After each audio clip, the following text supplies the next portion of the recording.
Football మాంత్రికుడు messy మరోసారి మాయ చేశాడు. ప్రారంభ మ్యాచ్లో మెస్సీ అదరగొట్టాడు. Age is just a number అని ప్రూవ్ చేశాడు.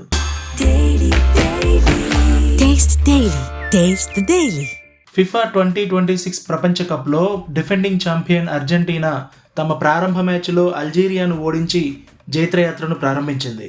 కాన్సాస్ వేదికగా జరిగిన గ్రూప్ జే పోరులో అల్జీరియాపై అర్జెంటీనా 3-0 తేడాతో ఘన విజయం సాధించింది. ఈ 3 గోల్స్ మెస్సీనే కొట్టాడు. ప్రపంచవ్యాప్తంగా ఫుట్బాల్ ప్రేమికులు కన్నార్పకుండా చూస్తుండగా మెస్సీ అద్భుతాలు చేశాడు. మ్యాచ్ ప్రారంభమైనప్పటి నుంచే అర్జెంటీనా దూకుడుగా ఆడింది. 17వ నిమిషంలో మెస్సీ తొలి గోల్తో ఖాతా తెరవగానే స్టేడియం మొత్తం అర్జెంటీనా అభిమానుల సంబరాలతో మారుమోగింది. ఆ తర్వాత అంతటితో ఆగలేదు. సెకండ్ హాఫ్లో కూడా మరో 2 గోల్స్ సాధించి తన కెరీర్లోనే తొలి వరల్డ్ కప్ హ్యాట్రిక్ను నమోదు చేశాడు. దీంతో అల్జీరియా పూర్తిగా చేతులెత్తేసింది. చివరికి అర్జెంటీనా 3-0తో విజయం ఖాయం చేసుకుంది. ఈ హ్యాట్రిక్తో మెస్సీ వరల్డ్ కప్ చరిత్రలో మరో అరుదైన రికార్డును సమన్ చేశాడు. జర్మనీ దిగ్గజం మిరోస్లావ్ క్లోజే పేరిట ఉన్న అత్యధిక world cup goals 16 world cup goals రికార్డును సమన్ చేశాడు.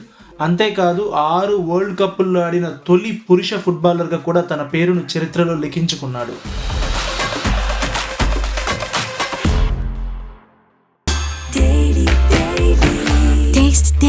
Taste the Daily.